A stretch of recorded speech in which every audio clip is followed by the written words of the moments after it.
अयोध्या में जन्म रहले, बाबू माई दशरथ कौशल्या रहलो, कन्हैया जी जन्म रहले घर द्वार के लिमिट बा, हनुमान जी के लिमिट बा, शंकर जी कहाँ रहले सब जानता। लेकिन दुर्गा माई के मांग में सिंदूर लगेला उनकर पति के हो, ऊ के कर बेटी है, ऊ के कर उनका बाबूजी का नाम होवे, ये कहीं प्रमाण बा नहीं खे।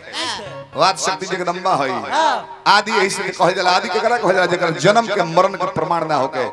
राम के आदि ना कहाई, कृष्ण के आदि ना कहाई, बाकी माई आदि शक्ति कहाली। आदि देव महादेव जी के लोग कहले, बाकी हम कहले के आदि ना होवे। आदि देव गणेश जी हमें, शंकर जी करता अवतार ले बड़े दोबारा आके, शंकर जी से पहले के होंगे। आदि का कैसे कह देखो पुराण में पढ़नी हम, याद शक्ति दुर्गा माई ब्रह्मा जी के जन्म देली, कहली बियाह कर ना देले, गर्दन काट देली। विष्णु जी के जन्म होली, गर्दन काट देली, बात ना मान ले बियाह करे वाला। शंकर जी कहले कि बात मानो पहले वरदान देबू तो वरदानो ले ले, अब बियाह करे वाला कहले के रूप बदल के आवो। वो ब्रह्मा विष्णु के जीवितो करेले शंकर जी, ओकरा पहले कहले कि तीसरका खिया दे भाई साउंड ला। हेलो कौन बजाओ, काहे कोई ना कर साउंड कम कर दमेन कवरी। हेलो आदि गणेश का हाइल बड़े कैसे सतयुग में 12 गो हाथ लेके शेर सवारी कइले, बिना एक प्रभु नाम पर रहे। त्रेता में भी हाइल बड़े 10 गो बाहले के 8 गो बाहे कहता मयूरेश्वर कहिले मोर सवारी कइले। द्वापर महिले भले बाकी हम माई पार्वती पुण्य व्रत कइले रहली, कहीं लिखल बाकी हाथ के मैल से बना देली। 4 गो बाहे लेके मूषक वाहन गौरी पुत्र गजानन गणेश का हाइल बड़े। एक कलयुगों में गणेश यही है, धुआं के रंग के बदन के रंग होई, धूम्रकेतु अवतार के नाम से जानल जाई है। जब कलयुग में पाप पड़ जाई तो गणेश जी के फिर पाप के हनन करी है। ये गणेश पुराण में लिखल बा, संग संग गणेश अंक कल्याण विभाग में लिखल बा। जय हो धन हो माई। अब हो में माई बहन लोग बैठ जाला तो हम बड़ी सावधान हो जाइले। पूछी का है हमारी इनको तो फेमस बा निमन शब्द कहल जी, कि माई बहन लोग बैठ जाला लौकत रही, कहले हमरा मुंह से अश्लील शब्द नहीं निकल सकता। का है देवी के रूप हलो, रवा सब नारायण के रूप ना है। ये आत्मा परमात्मा कौन सो अगर वो दुगो बेटी बिया, तीसर को बेटा चाहत ने बेटिए हो जाई, तरवा का कहले हो काम हो बड़ा गेल, फिर लक्ष्मी जी आ गेल। काहे ना लइका होला त लोग कहले कि आइल बड़े नारायण जी अवतार लेके बियाह होता। लेकिन के हमने के यहां कार्ड पर का लिखाला, दूल्हा के लिखाई आयुष्मान फलाना कुमार लिखाला ना, लेकिन के लिखाई आयुष्मती फलानी कुमारी। लेकिन मांग में सिंदूर पर ईश्वर हवा सिंगार पूरा होला तो का लिखाला कुमारी हटा के लिखाए लगी फलाना देवी। काहे ना दूल्हा लोग का कुमार हटा के देवा लिखाए लागला ना लिखाला। ऐसे देवी के रूप हलो निमन निमन बात बोली ले कि शंकर जी से मांगी लो कि शंकर जी काहे लंगड़ कर देलु भेलता के, कितना सुंदर सुंदर बात बोलता, आशीर्वाद दिलो 2 घंटा सुन लीलो। फुहर बोलबो तो ढेला तक हो दिगी ना, मुंह पर आचर धके कोकिया चल दी है सब। हे शंकर जी काहे लंगड़े कोइले बड़ा, दोनों फुहर बड़ा सान हर को के कोरे ने कर सब।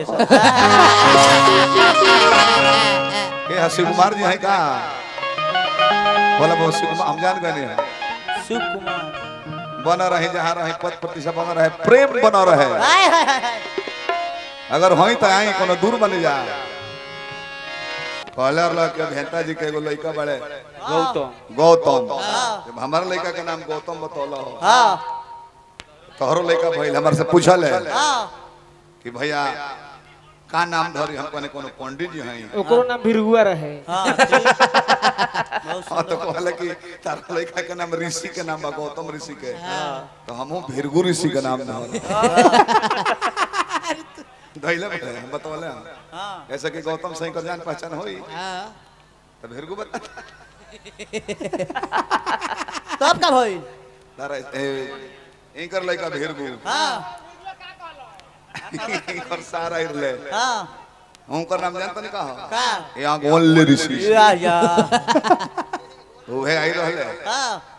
आई कर मलकिनी जानले कि भैया भैया भैया के कुछ नाश्ता दिया हो, बिस्कुट अच्छा धो देली। लइकवा गइल भिरगुआ बैठल रहे, भिरगु बाबू बैठल रहे कि मामा हमरो कुछ खियाई है, इनकर मामा गांजा बनाव में बिजी हो गई। अच्छा अतले एगो बोका रहे कुल बिस्कुटवा खा गई। कौन हैया नाम के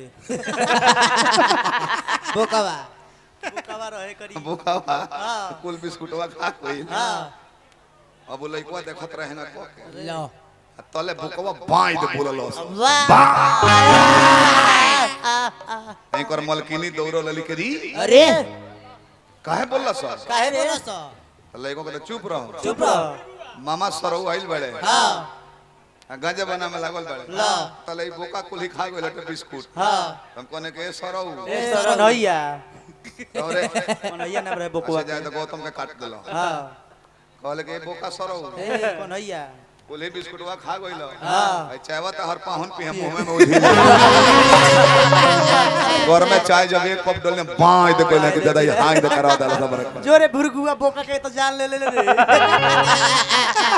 देखो अजी एक कुल काम ना हम जानता नहीं तू जानता कि गौतम के हो बिरबू के हो संत हलो वो लोग के नाम नहीं कहता रखे नाटक के वहाँ सब महान संत हैं अब कन्हैया का नाम भेले तो वहाँ के तो दुनिया के मालिक गोकुल में रास रचल रहने वहाँ के तो महाने हैं जी